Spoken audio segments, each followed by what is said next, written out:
A listener's note before we begin. The following episode contains adult themes and content of a violent nature. It may not be suitable for everyone. Listener discretion is advised.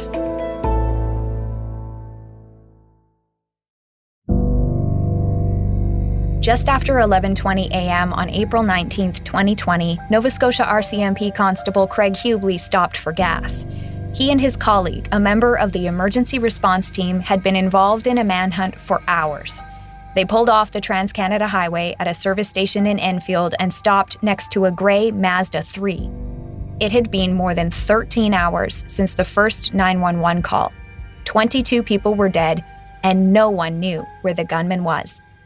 The RCMP thought they were looking for a man dressed as a police officer driving a stolen silver SUV. The driver of the Mazda was sitting in the vehicle. He was dressed in regular clothes, but the officer noticed he was bleeding from an injury on his forehead. Constable Hubley realized who he was. He alerted his partner as he pulled out his gun. The other officer raced around the front of their vehicle, weapon drawn, in time to see a silver handgun in the driver's hands. Both officers started shooting at 11:26 a.m. Just outside the gas station lot, witnesses took a video from inside their vehicle. It was posted to YouTube by an account called Haber MI. They got the killer right here. They got him on lockdown. They're going for him right now. They got the killer right here. Oh, they got him, bud. They shot him. I heard the 4 shots. I heard the 4 shots, bud. There he is. They got him. Gabriel Wortman was killed. And so that part of the story ends where we began 13 episodes ago. A man who killed 22 people in a 13-hour rampage had finally been stopped. An entire nation was left wondering, how did this happen? There is no simple answer for that, but our final chapter aims to dig much deeper to understand the making of a killer. I hope that the whole story comes out, that this kid was a good kid who turned out to be an evil mass murderer. What happened? What happened there? I would like the whole story to be told. I'm your host, Sarah Ritchie. This is 13 Hours Inside the Nova Scotia Massacre. Episode 13, The Pathway to Murder. The man you just heard from is the gunman's uncle, Neil Wortman. Like everyone else, he's horrified by what happened that weekend. And it may seem strange to say the whole story hasn't been told when we've been reporting on this for Global News for almost a year and sharing our findings over these 13 episodes.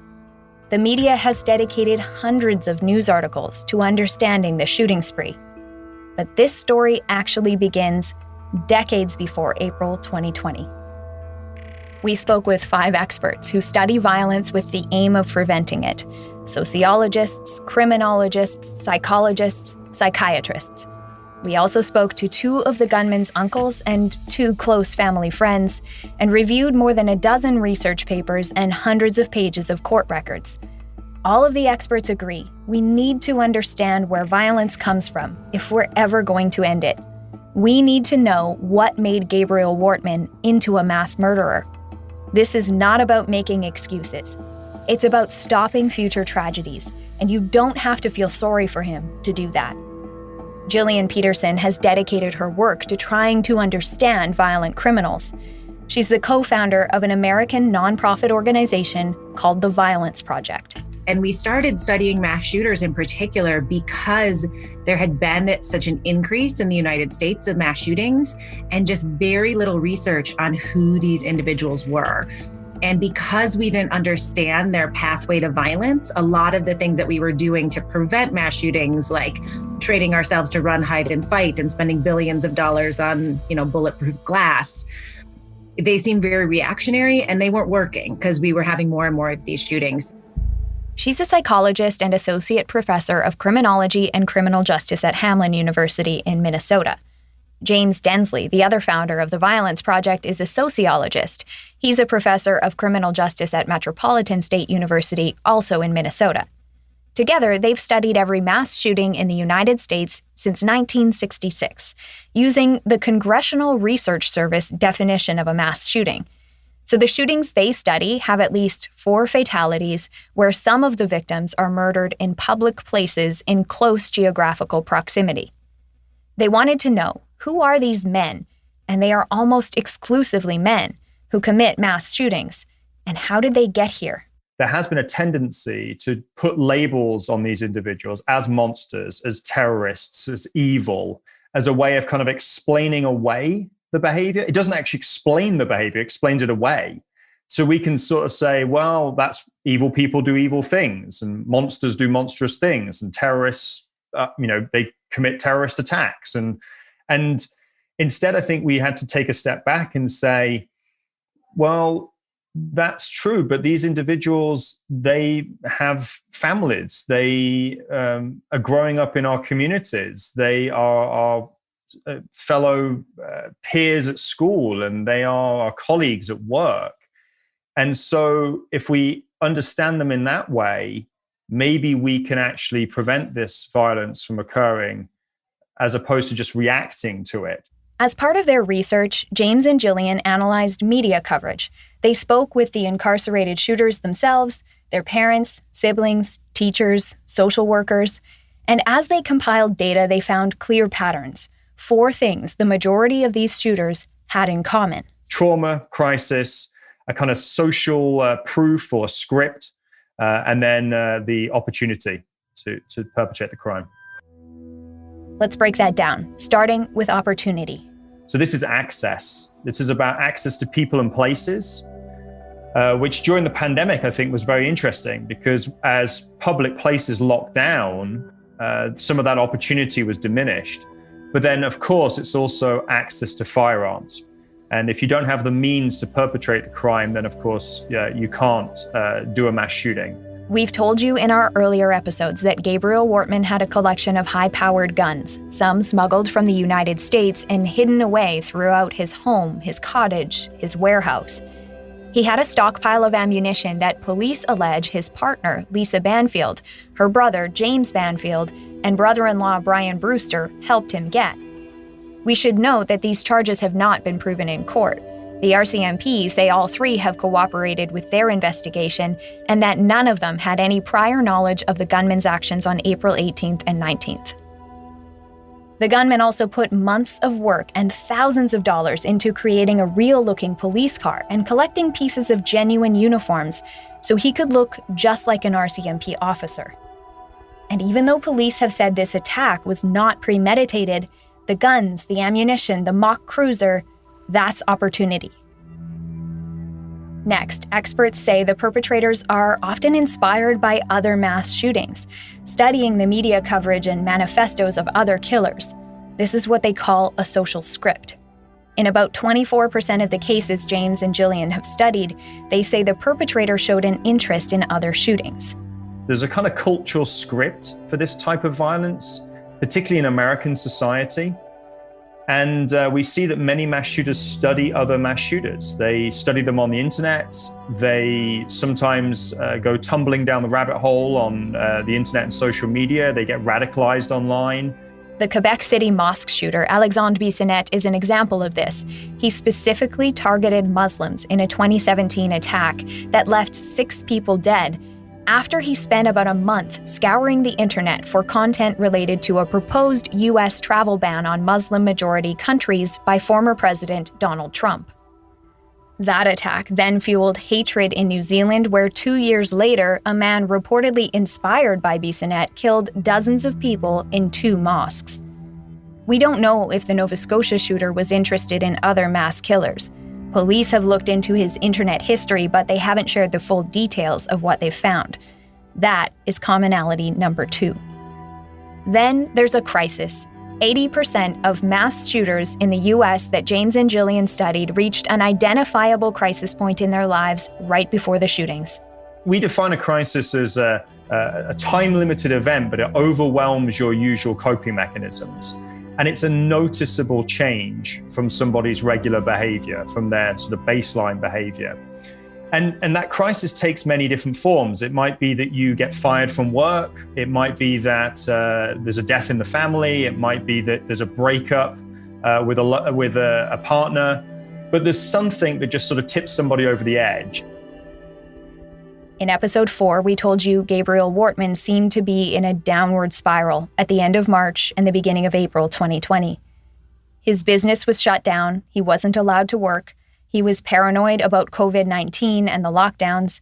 He started stockpiling food and gasoline like he was preparing for the end of the world, according to court documents.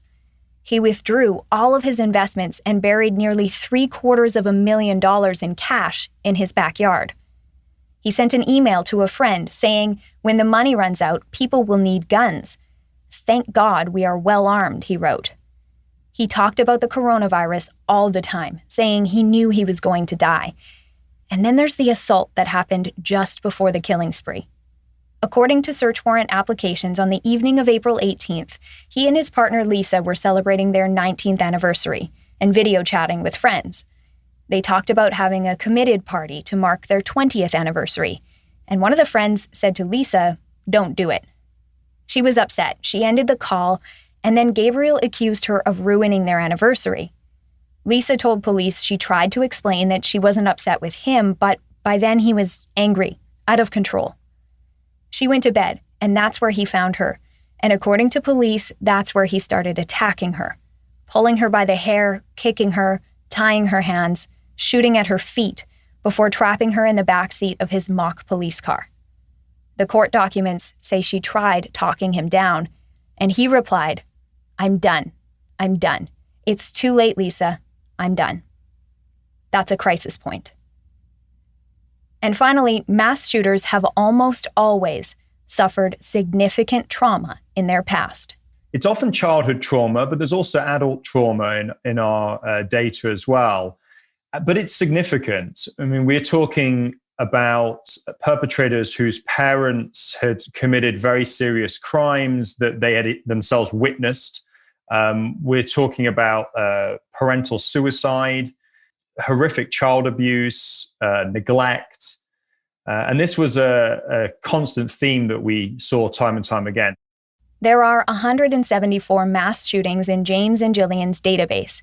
In 64 of those cases, they've gathered enough data to determine what the shooter's childhood looked like. 59 of the 64 shooters experienced childhood trauma.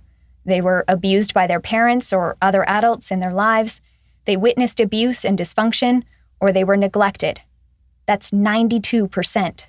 What we do see is mass shooters who've got abusive parents who neglected them as children or physically and sexually abused them as children. We also see intergenerational trauma, where it's not just the parents abusing the eventual mass shooter, but their parents were abusing them. And sometimes it goes back 2 or 3 generations. And so I think the roots are a little bit deeper there. This is what James and Jillian call the pathway to violence. And the shooter in our story fits right in with this pattern, according to his uncle Neil. There's been a history in the Wortman family from my grandfather, who was brutal, to my father, who was brutal, to Paul, who was brutal, to Gabriel. And each generation seemed to get worse than the one before. It's really good that Gabriel had no children. We're going to go back and trace that intergenerational violence in the Wortman family. But first I want to say this. Gabriel Wortman made terrible choices to hurt people throughout his life. He alone is responsible for this killing spree. Make no mistake, there is no excuse for what he did, for the pain he caused. None. There are plenty of people who feel we should never talk about the gunman at all. The day after the killing spree, Prime Minister Justin Trudeau urged the media not to print his name or publish his photo. Do not give this person the gift of infamy, he said. He called the shootings senseless violence and evil, and I understand why. But experts say when we don't talk about these things, we're missing an opportunity to create meaningful change. Explanations are not excuses. Here's Jillian again. We have a criminal justice system that's designed to not really look at the why. We have a criminal justice system that's designed to say, did you do this or did you not do this, period. And it's a hunt for kind of, did it happen or did it not happen? And we don't as much kind of pause and say, okay, where did this come from? I think in some ways it really humanizes the perpetrator, which is hard. And I think in trying to explain where this behavior came from and what this pathway looks like, we're in no way trying to kind of excuse the crime or explain away the crime or say this person is not responsible for the crime. It's just about, we have to deeply understand this. Tracy Vaillancourt is a child psychologist and the Canada Research Chair in Children's Mental Health and Violence Prevention.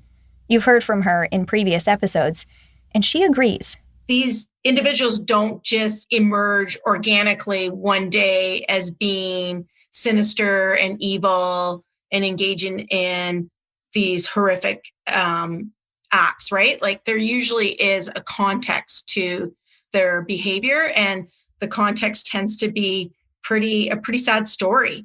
And even saying that, people will take offense because they don't want to see these people as individuals after they've committed the crimes that they did. And I understand that. I absolutely understand it. But I really value prevention over intervention. We'll get to prevention, but first, some context. I'm going to share with you what life was like in the Wortman family, and you might find some of this disturbing. Gabriel's uncles, Glenn and Neil, talked to us about growing up in their home in the 1950s and 60s. They're two of 5 children born to Doris and Stanley Wortman. Neil is the oldest, and then there's Paul, Gabriel's father. Glenn, who you've heard from in previous episodes, is in the middle. He's a year and a half younger than Paul. Then the youngest are Alan, who's 4 years younger than Glenn, and Chris, who's 8 years younger than Alan. As adults, Chris and Alan both became RCMP officers. We tried calling a number we had for Chris when we started this investigation, but it was disconnected. Neil and Glenn say they don't have a new number for him. And Neil said Alan does not want to be contacted about this story. As we've mentioned to you before, Glenn told us he's living with dementia. He lives in a care home in Moncton now. Neil is his power of attorney and said his condition doesn't affect his ability to function and that his long-term memory is excellent. We've spoken with Glenn several times, and his stories and memories are consistent from one interview to the next. We've also sought to verify everything he told us for this episode through other sources. Both Neil and Glenn say that their father Stanley was outwardly successful. At home, he was emotionally and physically abusive to his wife and his 5 sons. So Glenn was born when I was 10 years old. So my father was babysitting because my mother was in the hospital, and I soiled my shorts. He made me put the soiled shorts on my head, inside out, and told me to start knocking on the doors of neighbors to show them what I had done. And because I refused to go, he beat me instead. But that's just, I could tell you a dozen stories like that. Their mother, Doris, tried to intervene when she could, and if Stanley was hurting the kids, Glenn said she would take the brunt of it. I used to see my mother being knocked down. I remember in the kitchen. He knocked her down in front of Paul and I. Neil said Glenn got the worst of their father's abuse, and Glenn could never understand why. He remembers feeling affection for his father as a little boy, and he said that was never returned. And he hated me. He hated Neil, and he hated me. He favored Paul as much as possible for him. He was afraid of Paul. Paul didn't take any crap from him. Glenn said Paul was tough on him and would also go after the kids who bullied Glenn at school. Paul was athletic, and Stanley coached his sports teams. The youngest boys played football, too. Neil thinks he and Glenn were targeted because they were bookish, quiet, not so much into sports, and he felt they didn't live up to their father's idea of what boys should be. I was the second most tortured in that family. One night, I was about 12, and he had me pinned to the floor. He was beating me with his fists. My mother went running across the street. She couldn't stop him, to Fred Forbes, who was a lawyer. He called the police. My father was taken to court. The judge said to him, if you ever come back in front of me again, bring a suitcase. And my father never hit me again. But he turned to, at that point, from physical torture to mental torture. The judge also ordered Stanley to see a psychiatrist. A clerk we spoke with at the Moncton Provincial Court said they destroy records older than 1980, so we don't have court records. But Glenn and Neil told us what they remember from that time. They say that Stanley was severely abused by his own father, George, and that the court-ordered psychiatric treatment only scratched the surface. The psychiatrist said to my mother, Stanley is going to need years and years of psychiatric help, because he started to break down and talk about his childhood. And when he saw himself loosening up and admitting that he had a horrible childhood, it scared him. He never spoke to his sons about his childhood, but he did talk to Doris about it. My mother said, if you never show affection, you don't know how to give it. And he never was. He was treated horribly when he was a little boy. Glenn has a lot of empathy for what Stanley and his siblings went through. If they made their heads, they got a smash in the head with a strap from their father. And if they're really bad, he took them and threw them down the cellar steps. And they spent the night there. No cot, no bed. Stanley stopped going to the psychiatrist as soon as he was allowed. James Densley said that shame and toxic ideas about masculinity can play an important role in this kind of intergenerational abuse. So I do think that if men feel like they're not achieving to the levels that they should be achieving, that they have a sort of additional stresses that are put upon them, that they feel like one way of reclaiming their masculinity is through violence. And so a lot of this is about restoration in many ways. It's people who feel aggrieved, frustrated, angry, and how am I going to solve that problem? And in our culture, violence is viewed as a solution for men. Stanley used violence as a solution throughout the years, and there was no escape for his sons. He found other ways to torture his kids. Glenn and Neil both remember a family trip to Shediac, New Brunswick, which is about a 20-minute drive from where the Wortmans lived in Moncton. As they all got ready to leave, their dog Mike wasn't getting in the car. He wasn't ready to come home when we were leaving. So when he finally came up to the car, we were in it and we were taking off without him. My father lost his temper and slammed the car door and drove away. He ran that dog till I thought the dog would die. We were all in the car screaming and crying and looking out the back window as the dog got smaller and smaller and smaller and became just a speck. You don't do that to little kids. That was our pet. Finally, my father pulled over. The dog caught up and got in. I thought his heart would burst, and my father beat him with his fists in front of all his little boys. Another of Stanley's attempts at humiliation offered a twisted kind of relief. Neil said his father took issue with his manners and made him eat in another room on a folded-down sewing table instead of with his family. I would get my plate, and I'd go in there and eat by myself for 2 years. And I was as happy as a lark because I was away from that damn table where the rest of them were being tortured. Through the years, Neil said he felt there was nowhere he could turn for help. But I did have, my Uncle Arnold gave me as a gift when I was 12 years old, a .22 rifle. And I had one shell. And I used to lie in my bed at night and think, I really should shoot that man. But I never had the courage to do it. He still has that rifle. He said he saved it as a keepsake. And for years, he had recurring dreams about beating his father that followed him into adulthood. Neil moved out of his parents' house as soon as he could. In 1961, when he was 18, he got an apartment with a friend, and then 2 years later, he moved even further away to London, Ontario to go to Western University. His younger brothers were all still in school and had to endure years of abuse. Everybody who lived at that house had to have, it had to affect their personality and their outlook. It just had to. And every one of us got out as soon as we could. At one point in the late 1960s, Doris tried to leave Stanley and his abuse behind. She bought a house a few blocks away from the family home and moved there with the 2 youngest boys. By that time, Neil said Paul wasn't living at home anymore either. He said Paul moved to Cleveland, Ohio around 1965, and he found work there in a furniture plant. Meanwhile, to make ends meet, Glenn said Doris had to go on welfare, and she had to rent out the rooms in the house.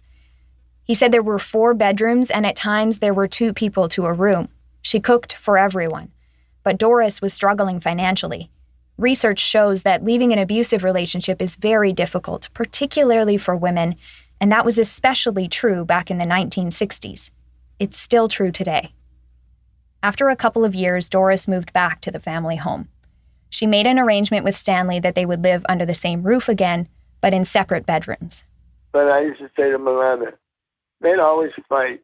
I'd say to her, do you love him? She would never answer. She'd just give me a funny look. One day I said, you still love him? And she said, I hate his goddamn guts. Doris tried to get help for at least one of her sons.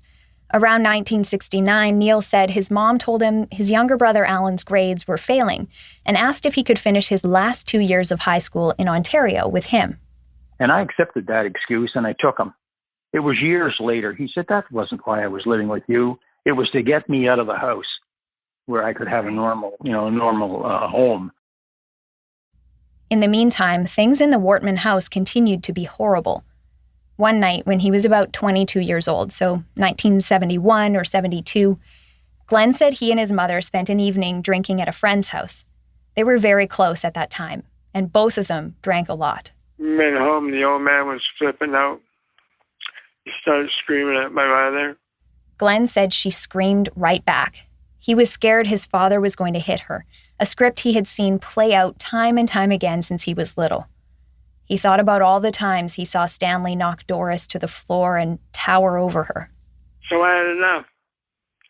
I said, you old bastard. I got a knife. I went upstairs and they were screaming at each other in his bedroom. He had his own bedroom. She wouldn't sleep with him, he's a pig. So he got up, he started screaming, get out of my room. And so I ran over to him and stuck the knife in his chest. Glenn was arrested at work the next day. And he was charged with attempted murder. That was subsequently reduced to wounding with intent. He was tried, found guilty, and sentenced to 2 years in Spring Hill Prison in Nova Scotia. He served 9 months and was released. Stanley spent some time in the hospital with a punctured lung, but he survived the stabbing. In later years, he suffered from a heart condition. Stanley was found dead in his bed at home in the summer of 1977. Gabriel and one of his cousins were downstairs playing Monopoly at the time. Glenn said his brother Chris, Gabriel's uncle, was looking after his nephews, while Doris, Paul, and Evelyn were at work. Glenn and Neil stopped by the house on their way to the beach when the kids told them Stanley hadn't gotten out of bed that day. I went up and looked at his body and thought, thank God, he's finally gone. And it took a long, long time for the feeling that he left in that house to dissipate. It was there for years. You'd go in there and you'd get a chill. His presence was still there. As the years went by, Glenn and Neil said the cycle of violence in the Wortman family continued with their brother Paul in the way he treated his family. Unfortunately, this is a story that likely feels familiar to a lot of people because it happened in their homes too. What's unusual about this case is the way the cycle of private family violence exploded into the public. Why did that happen? And why does this cycle of violence exist? I want to take some time to talk about how and why some people who are victims of abuse become victimizers and others don't. Researchers have described this question as dauntingly complex. It presents scientists with a paradox. The vast majority of children who experience trauma and abuse do not go on to hurt others. But if you look backward, the vast majority of mass shooters that Jillian and James have studied for the Violence Project experienced trauma and abuse as children. And before she studied mass shooters, Jillian's work involved tracing the life histories of death row inmates in the United States, and they too, almost always, suffered significant abuse. I kind of developed a saying in that office, which was the worse the crime, the worse the story. And it was always true, right? Like if the more horrific the crime, you will always find the more horrific the story. And this is shown to be true time and time again. A separate 2007 study by researchers at the University of Massachusetts, Boston, reviewed the histories of 37 death row inmates. All of them were neglected as children. All but 2 were physically abused. More than half were sexually abused. And more than 80% witnessed violence in their homes as kids. The researchers concluded that childhood abuse is arguably the most crucial risk factor for future violence. Despite this evidence, Tracy Vaillancourt said that as a society, we're hesitant to talk about this link. Maybe we're worried about creating compassion for them. And I can appreciate the challenge in that, right? It's hard to be compassionate and show compassion towards somebody who has been so awful to so many people. I mean, he has destroyed the lives of hundreds, if not thousands of individuals. The individuals who died are attached to families who love them, to communities who love them. So I can appreciate why we don't like that. I also think is that we're worried about the stigma that's attached to it. I mean, it's hard to control your environment, right? And especially if you're a child, how do you control the abuse that somebody's enacting on you? And we don't want to set up kids for failure or for them to think that this is an entity, that because they were abused, that it's gonna lead them down a pathway of abuse continuity. But undeniably, some people do continue the abuse. There are different theories about why this happens, and it comes down to a very old scientific debate: nature versus nurture. We do know that there is a clustering of violence within families, that aggression begets aggression across generations. And there's 2 main theories that link this together. So there's social learning theory, which postulates that children learn by observing, by modeling, by imitating the behavior, the attitudes, and even the emotional reactions of others, and in particular, caregivers. The theory here is that the child sees their parents' violent and aggressive behavior being reinforced. No one steps in to stop it. The violence happens with impunity. So the child learns to mimic these same strategies, just like other things we learn from our parents. It's not quite that simple, though. Experts believe there may be a genetic component to aggression, too. That doesn't necessarily mean that your genes determine if you're going to be aggressive or a pacifist. Researchers say there's an interplay between genetics and environment that increases the probability of aggression. So think of it this way. You could be genetically predisposed to diabetes because it's in your DNA. Well, that doesn't mean you're guaranteed to get it. Environmental factors like smoking, obesity, or stress make it more likely that you will, and they can all add up. And there is a critical point, what is the threshold in genetics, right? In which once you cross that line, the disease becomes clinically identifiable. That's Dr. Jose Mejia. He's a child and adolescent forensic psychiatrist with a PhD in human genetics who works at Dalhousie University in Halifax. He said environmental factors, together with genetics, can create conditions for the disease. Once you're diagnosed with diabetes, you can adjust your environment to regulate your condition. Exercise more, eat better, quit smoking, reduce stress. He said this analogy is a good way to understand aggressive behavior. There are risk factors that can increase the likelihood a person is going to be violent, and abuse is one of them. Jose said someone could begin life with no predisposition to aggression and still become violent. But then abuse kicks in, right? And one of the things that abuse generates, quite obviously, is stress. It scares the living hell out of people, right? And then it puts your system in constant alert.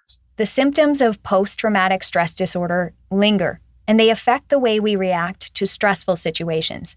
This undermines a person's ability to stop and think. Over time, our brain adapts, in order not to die, of course, to learn that those alert signals might not be that relevant. But if you're going to trigger the alert, it goes all the way to 100. There's no 20, 25, 30, 40, as it happens in normal people. No. If you go from 0 to, if this you mean business, we are going to go all the way to the business. So that makes people a little bit less capable of handling stress. And just to make it even more complicated, our environment can have an impact on our genes too. And our genes are what we pass down to our children. A groundbreaking study published by a team of researchers at McGill University in 2009 demonstrated that childhood abuse and neglect actually alters the expression of DNA. Their work studied the brains of suicide victims after they died. It showed that those with known histories of childhood abuse had distinctive markers on their DNA when compared to the DNA of those with no history of childhood abuse. Their research provided biological evidence of what clinical researchers, psychologists, and psychiatrists have known for decades. People with a history of child abuse and neglect are far more likely to commit violent acts of self-harm, attempt suicide, and die by suicide than people who were nurtured and cared for as children. This is especially interesting because the Violence Project has actually found a link between suicide and mass shootings, because the shooters often do not intend to survive. I hadn't thought of these as suicides, but more and more, it seemed like that's kind of often the thing that pushed perpetrators over the edge. They kind of decided it doesn't matter anymore. This is their final act. They're going to go out kind of in this way that makes everybody see them and everybody talk about them, and it kind of exposes them to the world. Ultimately, studying the genetic predisposition to aggression has actually shown scientists that changing the environment can change the outcomes. So we know what kind of environment Paul Wortman grew up in. What about his son Gabriel? Family members have said it was horrible too. We have tried to reach Paul and his wife Evelyn for an interview for this series by sending letters to their home. We had a colleague deliver a letter too, but Evelyn told him, quote, "I'm not accepting it, just go away," end quote. We haven't heard back from them. Glenn and Neil said they don't have a way to get in touch with Paul. Emails we sent to addresses they had on file were not delivered. Paul did speak to the Toronto Sun 4 days after the shooting spree. He said he felt pain about the massacre and that he was seeing a psychiatrist. He also said he had contemplated suicide. We've done several interviews with family members and some friends of the Wortman family to gain insight into what Paul and Evelyn's home was like when Gabriel was young. We can tell you what they say about Gabriel's upbringing, but Paul and Evelyn have not responded to the allegations, and there's no way of verifying what we've been told. Glenn said Paul was controlling and violent toward Evelyn and Gabriel. His name is Paul Stanley Wortman. He was named right. Glenn told us he saw his brother abusing Evelyn at home one night when Gabriel was just a baby. It felt way too familiar. One night I heard her screaming and crying. I ran down the hallway. I busted into the bedroom. He was sitting on top of her, straddling her and choking her. He was immediately concerned about his nephew. Now that little boy didn't need to see that crap. This happened when Glenn was living with Paul and Evelyn in Ontario in 1969. And shortly after, they said they were moving to the United States for a while. Glenn asked if he could take Gabriel back to Moncton, where they would live with his grandmother, Doris. If you recall, 1969 is when Doris left Stanley and moved out on her own. So Glenn said Paul and Evelyn let him take Gabriel, and they went to Massachusetts. He didn't know it at the time, but Evelyn gave birth to their second son, Jeff Samuelson, in the U.S. in 1970. He was adopted and raised in Massachusetts. We told you about Jeff in episode 5. Neil and Glenn said no one in the Wortman family found out about Jeff until 40 years later in 2010, and that includes Gabriel. Glenn said he wanted to take his nephew to live with him because he felt that Paul and Evelyn were unfit parents. Neil had concerns too. In statements made to police after the killing spree, another of Gabriel's uncles said he had a difficult upbringing and that his mother and father were bizarre. Based on court documents, we know this was a former RCMP officer, so that means it was either Chris or Alan. The sister of the gunman's common-law partner also told police he was severely abused as a child. Neil and Glenn believe that abuse came from his father. Neither of them saw Paul being physically violent with Gabriel, but they said Paul abused him mentally and emotionally. Paul was a successful salesman and a good provider, which is why Neil said he was surprised by what he found on a visit to their home. And I went to visit him one time. Gabriel was sitting there. This was in the winter. And Gabriel was sitting in a chair watching television with his winter clothes on. I'm talking scarf, hat, and coat in the door, inside. And when he breathed, you could see the breath, his breath in the air, because Paul refused to turn on the heat. Neil and Paul do not have a good relationship. They live in the same part of New Brunswick, but they haven't spoken in decades. A lot of what Neil knows about his nephew's life comes from stories he's heard from Glenn, from his mother Doris before her death, or from Paul himself. And the things he heard about how his brother treated Gabriel remind him of his own childhood. Glenn told Neil of another incident that both of them found disturbing. As a little boy, he had a blanket. Little kids carry blankets around sometimes. And Paul wanted to stop him from carrying the blanket around, so he made Gabriel sit and watch while he burned his blanket. So this does things to little boys. Neil, Glenn, and a family friend all said Paul's punishments were often severe, disproportionate. Both uncles said they could see the effect Paul had on Gabriel. Paul taught Gabriel much of what Gabriel learned. He learned to be a thief and sneaky and a cheat. As a child, Gabriel had to win at board games and competitions, and he was a poor winner. He needed to prove he was smarter than everyone. And I didn't care for that, but I understand it now. He needed to show people that I'm acting like a pseudo-psychologist here, but I think he was trying to show us that he was worthy. He never had security because he had no self-worth because it was his father. It was degrading. He never gave Gabriel credit for his accomplishments. The experts we spoke with said this kind of diminished sense of self-worth is common among people who experienced childhood abuse and neglect. As an adult, we know Gabriel was violent toward family, friends, and strangers. In 2002, he pleaded guilty to assaulting a 15-year-old boy in a random attack. The victim said Gabriel was drunk at the time. Court documents say he was investigated by police for threatening to kill his parents in 2010, and that he assaulted his father on a family trip to Cuba several years ago, that he smashed Paul's head against the pool over and over. And Gabriel's partner told police that after the assault, Paul told her, quote, "I was a bastard to my wife, I was a bastard to my son, and you need to leave Gabriel now," end quote. After the shooting spree, one of his uncles told police Gabriel was basically a career criminal. We know he smuggled guns, and he also allegedly smuggled cigarettes from the United States from the time he was a teenager. And of course, the reason we're talking about him at all is because he murdered 22 people. Researchers have looked at the links between child abuse and neglect and criminality. A 2002 study funded by the U.S. Department of Justice looked at more than 800 children in Washington state with confirmed histories of childhood maltreatment. It found that abused and neglected children are 4.8 times more likely to be arrested before the age of 18, twice as likely to be arrested as adults, and 3.1 times more likely to be arrested for a violent crime than people who were not abused. This was consistent with earlier studies. So we can't say that childhood abuse is the cause of criminality or violent behavior, but it is an important environmental factor, and it changes people.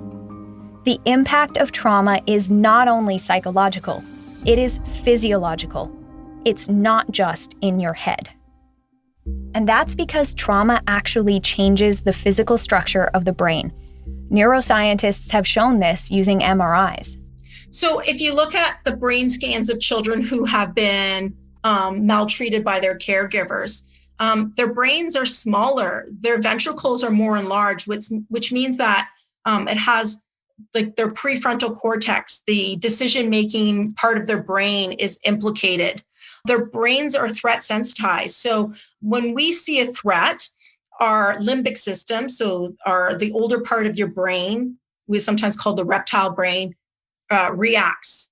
So the amygdala fires up, and then your prefrontal cortex, which is your wizard brain, the thinking part of your brain, interrupts that and says, hey, hold on, maybe this isn't as stressful as we think it is. But when you've lived in that kind of context, your brain is now set in overdrive. It's hypersensitive to cues of abuse because that's what keeps you alive, right? Where you can notice within a nanosecond that your caregiver is in a bad mood. And it affects more than just the brain. In his 2015 book, The Body Keeps the Score, American psychiatrist Dr. Bessel van der Kolk discusses how researchers have shown links between childhood maltreatment, chronic stress, and an increased risk of autoimmune diseases, heart disease, and cancer. Simply put, living in constant fear of danger forces the brain and the body to adapt, reducing your ability to respond to stress, which leaves the body vulnerable. So at this point, you might think the kind of childhood abuse and neglect we've described is rare, but it's not. In the mid-1990s, there was a massive study done in the United States. The Adverse Childhood Experiences Study, or ACE study, involved more than 17,000 adult participants. Nearly half of the respondents were over the age of 60, but some were as young as 19. 75% of them were white. They answered yes or no to a series of questions designed to calculate the total number of adverse experiences, or ACEs, they were exposed to. Things like witnessing violence and dysfunction in the home, living with someone with a mental illness or addiction, being the victim of emotional, physical, or sexual abuse, losing a parent to divorce or separation, or having a household member go to jail. The findings were compared to the participants' detailed medical histories, and the results are pretty stark. Nearly 2/3 reported at least one adverse childhood experience. 1 in 10 reported 3, and 12% reported 4 or more ACEs. If you think of this in terms of the entire U.S. population, that is 39 million people. Because there's a lot of children who overcome this. There's a lot of children who don't overcome it either, though. It affects their brain development. It affects their neuroendocrine response to future stressors. It affects their ability to learn. It affects their memory. It affects their physical and mental health. It affects their relationships with others because this is their first prototype of attachment, and that prototype is destroyed by an adult who should know better and do better. So it is really problematic. And this is why my colleagues who work in family violence are desperate to reduce this, because the outcomes of children who live in these families are not great. The impacts of childhood trauma on society as a whole are profound. According to the ACE study, people who had 4 or more adverse childhood experiences were 4.6 times more likely to be depressed for long periods of time, 4.7 times more likely to use illegal drugs, 7.4 times more likely to be alcoholics, 10 times more likely to use intravenous drugs. They were more than twice as likely to have 50 or more sexual partners in their lifetime and to contract a sexually transmitted infection. They were 12 times more likely to attempt suicide. Another paper published by British researchers in 2017 analyzed ACE studies from around the globe, including one in Canada, and their results are consistent with the original study in the US. They also found that people with 4 or more ACEs are 7.5 times more likely to be victims of violence as adults and 8 times more likely to perpetrate violence. We see these effects in the Wortman family. Glenn said his mother drank and that he was an alcoholic for much of his life. He started sneaking drinks when he was 10, wanting to do what adults were doing at first. But in his teenage years, he said he drank because of his unhappy childhood. He also said Gabriel was an alcoholic and that others in the family have struggled with alcohol dependency too. And Glenn has struggled with depression. He attempted suicide more than once. I ended up in the psychiatric ward at Munson Hospital. I was so depressed. I talked to the doctor there about my childhood and how I was treated by my father. He didn't do anything. What if we could stop childhood maltreatment altogether? A 2019 study published by the U.S. Center for Disease Control and Prevention estimated that would prevent 1.9 million cases of coronary heart disease every year, 2.5 million cases of overweight or obesity, 21 million cases of depression, and it would keep 1.5 million kids in high school. There's a massive economic burden to all of this, to the child welfare system, the justice system, healthcare, lost income, etc. The CDC did a study in 2018 that found that the costs associated with just 1 year of confirmed cases of childhood maltreatment in the US amounts to roughly $428 billion. It's not the only cause of these things, but the science is telling us that ending childhood abuse and maltreatment could prevent millions of cases of heart disease, cancer, alcoholism, IV drug use, autoimmune disease, depression, suicide, violent crime, and mass shootings. So what are we doing to end this? For generations, this kind of violence has been viewed as private, none of our business. One of Glenn Wortman's earliest memories is a trip that he and his brother Paul took with their father when they were little boys. They were on a ferry that used to run between New Brunswick and Prince Edward Island called the Abbeywaite. Glenn was about 3.5. Paul was around 5. Glenn said Stanley picked the boys up by their ankles and dangled them over the railing. He said his father had a sick sense of humor and thought this was funny. I can remember looking down at that water. It was blue-green. I knew it was deep. I couldn't swim. I was just a little kid. And then the foghorn went. I was kicking like mad. I don't know how the asshole ever held on to me. I kept thinking, why isn't someone come and help us? There's other people on the deck. Nobody came over. Nobody came over. Nobody stepped in. And throughout their childhoods, Neil and Glenn said they felt they had nowhere to turn. Tracy Vaillancourt said that tells us something important. If you have any degree of empathy, how do you just watch that and do nothing?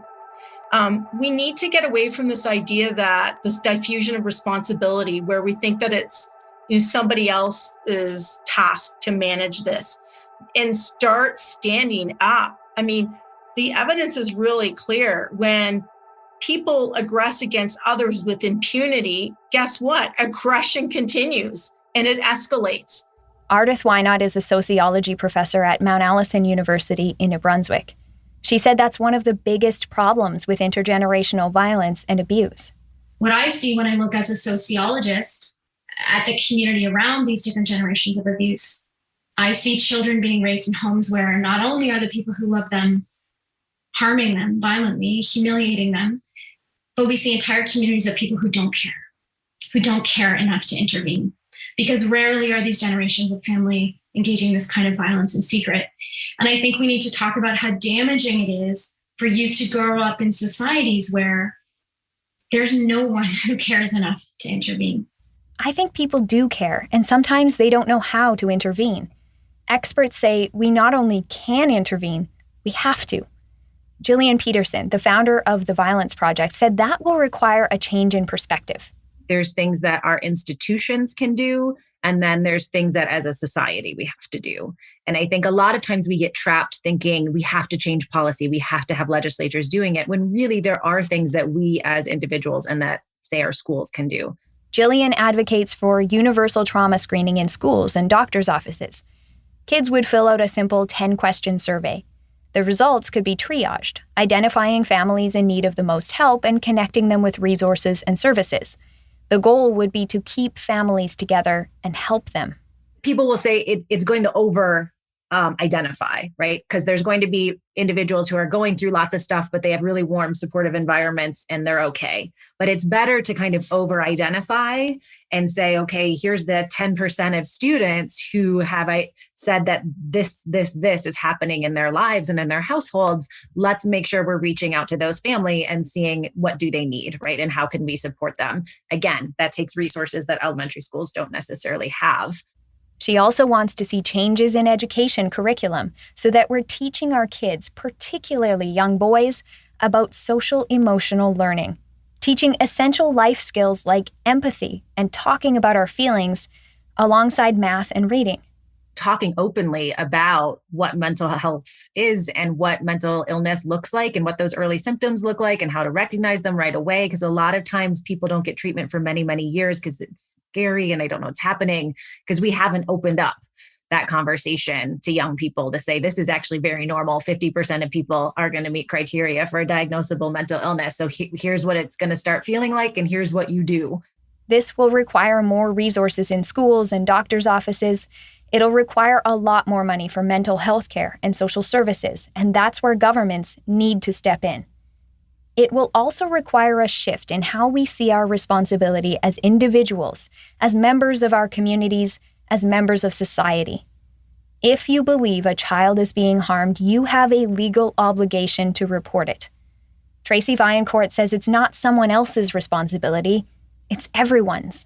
I also want to make it clear what the reporting obligation is here. It's a suspicion. You don't have to have concrete proof. If you suspect that somebody is causing harm to a child, or a child is exposed to intimate partner violence, or your neighbor's wife is being beaten, you call that in, you make a report, and then allow the authorities to make the appropriate call. We know the authorities were called when Stanley Wortman was beating Neil, and his arrest didn't end the abuse. Things have changed in the decades since. For example, in Nova Scotia, there is a specialized domestic violence court that takes a trauma-informed approach to working with abusers and their families. The court's website says that's because evidence shows many people who come into contact with the law have suffered a trauma that continues to affect them. It recognizes the unique circumstances of domestic violence. You need to take responsibility before you're referred to this court, usually by pleading guilty. Then a rehabilitation plan is created, and the judge will factor your participation in that program into your sentence. The point is, you'll get help, but domestic violence is still a crime. Ardith thinks there may be another way. She said we need to look beyond police, prosecution, and prison to help abusers address the problems in their lives, heal their own wounds, end violence, and stay with their families. For example, we have residential treatment programs for those suffering from addiction. I think we should be considering how residential or secure treatment programs for those who are violent to children and partners in the home might allow victims of family violence to stay in their home, and a residential treatment program can provide the sort of wraparound services that are needed for those who are being violent. She said there are almost no mental health programs designed specifically to help men who are violent toward people in their own homes. One such program in Nova Scotia is called New Start. It was founded by people who worked in women's shelters because as they struggled to help women escape violent situations, they could see no one was helping the men. And that might be difficult to accept. Why should we dedicate any resources to helping abusers when the women's shelter system is overcrowded and lacks funding and victims are struggling to get help? Ardith said she understands that question too. Removing the stigmas around masculinity and men's mental health issues, which are more likely than women to include anger, rage, aggression, and violence, is crucial to ending the cycle of violence. When Ardith has advocated for these resources in the past, there's been severe backlash, death threats in the comment sections of news articles. And I think there's a collective cultural reflex of saying, well, how dare you? How dare you justify their behavior? How dare you do anything other than depict this person as a monster? And I think we have to get over that. No one wants to justify that behavior. It's about ending it for good. There's also more we can do as individuals to look out for one another when someone's in a crisis. And that can help prevent violence like the kind we're talking about in this series. In the first couple of days after the killing spree, we heard a lot from people who knew the gunman who were shocked. How could the Gabriel Wortman they knew do something like this? Even his Uncle Neil said he didn't see it coming. I couldn't believe it. Like, I knew he was violent. I knew about his fistfights. I knew about him strangling his girlfriend, Lisa. I knew about him traveling to Moncton with a loaded gun, but I never thought he would murder. I think that disbelief is natural. No one wants to believe that someone they know or love is capable of such horror. But in hindsight, there were warning signs that Gabriel Wortman was in crisis in the days and weeks and years leading up to the shooting. James Densley and Gillian Peterson said the mass shooters they studied often talked about their plans before the killings. They displayed noticeable signs of stress, agitation, and crisis. Yeah, there's the classic line of if you see something, say something. But often what we've seen in our research is that it wasn't just one person that saw something, it was 5 people, 10 people, in some cases up to 30 people knew that something wasn't right about this individual, that they were posting things on social media where they were threatening violence, where their behavior had dramatically changed. It was a noticeable change. You know, the type of person that shows up for work on time every day and then all of a sudden doesn't show up to work, or they start showing up late. That might not necessarily be a warning sign that a mass shooting is about to occur, but it's certainly a warning sign that something has changed and something's off. We need to be much better at noticing when people are struggling, much better at asking people how they feel and caring about the answer. And then we need to know what to do. Crisis intervention and suicide prevention are skills we can all learn, like CPR, Gillian said. So when I teach crisis intervention, I teach about someone in a crisis sort of being a balloon full of air ready to pop. It's too much. And crisis intervention is the art of just letting a little bit of air out, right? Like let a little bit of air out, get the person through that moment. You're not trying to completely deflate the balloon. You're not trying to figure out how it got so big. You are just trying to let a little bit of air out. And here's the really important thing about taking a more proactive approach to crisis intervention. You never know what you might be preventing. You might be saving someone from a bad day. You might be helping them leave an abusive relationship or stopping them from harming themselves. You could stop a murder. There are situations, of course, where intervening personally might not be possible or could put you at risk. There have been cases where people who tried to help have been hurt or even killed. If there's a reason to believe someone might be dangerous, the only option may be to call the police. But calling the police to respond to a mental health crisis can also end in tragedy. Advocates have been saying for years that mental health care in Canada is underfunded, and there aren't enough resources for people in crisis. Police themselves have said they're not equipped to handle mental health crises. I think of Chantel Moore of the Clayoquot First Nation. Police were called to do a wellness check at her Edmundston, New Brunswick home in the summer of 2020. And the officer who responded shot and killed her. We're still waiting to hear from prosecutors if this incident will result in any charges against the officer. This might make it seem like there are few options. When you're too afraid to intervene yourself, but you're scared that if you call the police, they may kill your sibling or parent or friend instead of helping, James Densley says that's a huge problem. So if your only option is, if you're worried about somebody, I'm going to call the police and file a report, and then the police are going to respond with a punitive action. They're going to kick in the person's door, they're going to search their property, and then they're going to arrest them.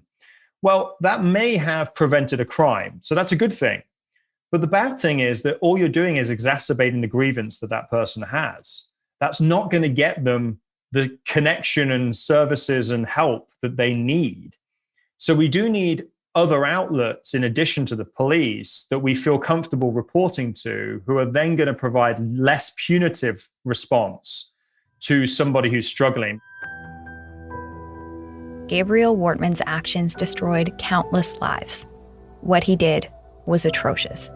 Trying to understand who he was is part of trying to understand the bigger picture of what happened that horrible weekend and why it happened. And telling this part of the story is not an attempt to earn sympathy for him. It's about asking, how do we make sure this never happens again? And I wouldn't say that we are going for kind of empathy and compassion in this work. I think we're going for understanding, right? There's a difference between feeling empathy and feeling like we have to understand where this behavior comes from. It has to be A leads to B, leads to C, leads to D. And if we don't do that, we are never going to stop this. We are never going to be able to cut this off as a society unless we're willing to ask those questions. The thing that's hopeful for me is there is a sense here in the United States in particular, there's a sense that mass shootings are inevitable. And what I think our research shows is that they're not inevitable, they're preventable. This tragedy has shaken our sense of identity as Nova Scotians. The impact rippled out across communities, across the country. Serena Lewis works for the Provincial Health Authority as a grief coordinator. She said when something like this happens, we don't always know how to talk about it. But the healing begins with the difficult first step of conversation. How do we lean in and talk about this? I often say to people when I'm teaching, when it's mentionable, it becomes manageable. But it's when we stop talking about this and the importance of healing. So if we think about where the end is in sight, I often will encourage teams when I'm with them in these areas saying, what would be your ultimate goal for these communities? Because we can't go back to before April 18th. That doesn't exist anymore. So we will shape a new identity. Some people globally have told me this could be a 20-year span for these communities. That's if we lean in. We have to shape a new identity because we can no longer say this kind of violence never happens here. It has happened. And as Maritimers, it's happened more than once. There was Moncton in 2014, Fredericton in 2018, and now Portapique in 2020. These men were raised in our communities. A shooting like this fractures the peace, especially in a place where people take pride in being friendly and welcoming. Maybe this is one of the takeaways for us all in the aftermath when so many of us are hurting. We can do better. We can all take the time to look out for one another, ask each other how we're feeling. We can be better at recognizing when our loved ones need help or when we need help ourselves. We can be better at asking for help. The system isn't perfect. There are resources available. If you're in a crisis, there are crisis lines you can call, people you can speak with, people who want to help. The first step is seeing the problem and facing it. And you don't have to do it alone.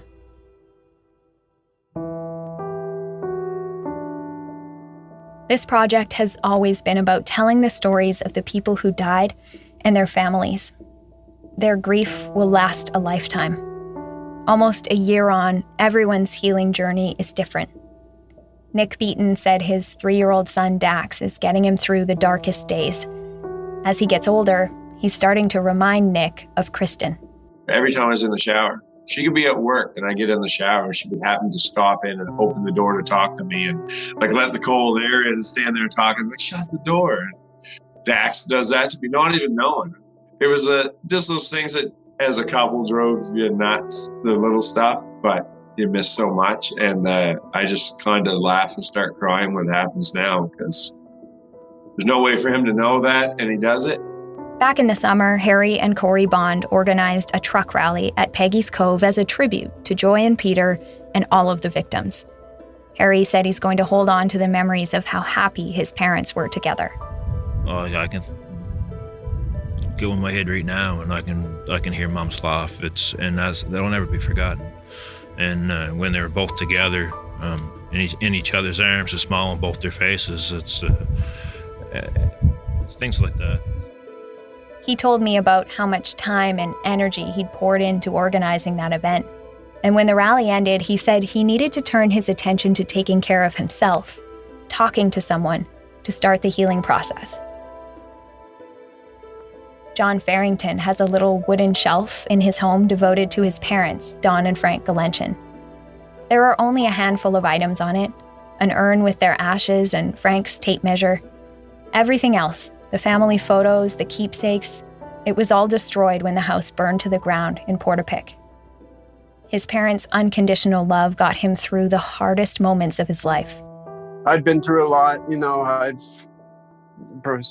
I've lost a child, and my parents were there, through it all. And it was times where I didn't think I could pull through, where they pulled me through. So I guess if they just knew how proud of them that I am, and how honored that they were my parents, is what I would want them to carry with them and know how much I love them. Lisa McCauley's sister, Jenny Kierstead, is part of the Nova Scotia Remembers Legacy Society, which aims to create a permanent memorial to all victims of the shootings. She said she's centering compassion as she works toward healing. And I think that if moving forward, if I were to request a change from humanity, it would be to start a daily practice of remembering that light, remembering the goodness within ourselves and tuning in. And when we see ourselves sliding into a dark place and reaching for the substance or the alcohol or, an unhealthy habit, to reach out for help or to have a touch point. For me, it's compassion. And it's easy to get angry. It's easy to hurt others because we're feeling so much pain ourselves. And it takes a daily commitment to stay positive. And I think we need more of that. We need more positive messages in the world and more guidance around effective behavior for solving our pain and healing our wounds.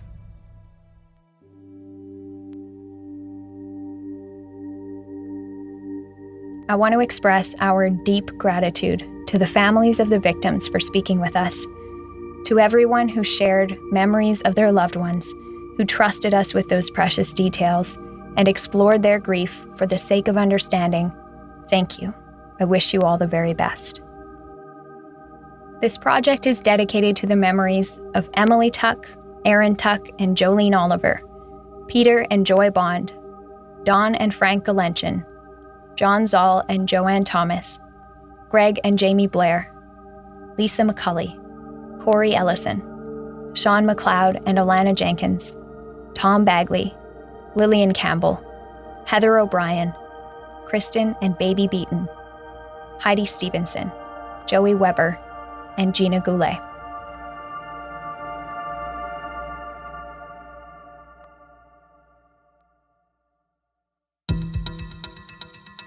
Thank you so much for joining us. 13 Hours Inside the Nova Scotia Massacre was created and produced by me, Sarah Ritchie, and Alex Kress. Alex and I wrote this final episode with investigative reporter Brian Hill. Our story producer is Dila Velasquez. Sound design and audio production by Rob Johnston. Editing assistance from Neil Benedict. Special thanks to Mike D'Souza, managing editor for the Global News Investigative Unit. I'd love to have you tell a friend about this podcast, and you can help me share these important stories by rating and reviewing 13 Hours on Apple Podcasts or wherever you listen. We have much more on our website, including articles, maps, and photos. All of that written and curated by Brian Hill, Alex Kress, and me. Just head to globalnews.ca/13 hours. You can also find us on Instagram at 13 Hours Podcast. If you have a question about this episode or series, please get in touch on social media or by email at 13hours@curiouscast.ca. I'd love to hear from you. Our contact information is in the show notes too. We are still investigating this story, and we'll bring you any updates as they become available. Watch for future episodes when the public inquiry begins, likely in the summer of 2021. Thanks again for listening.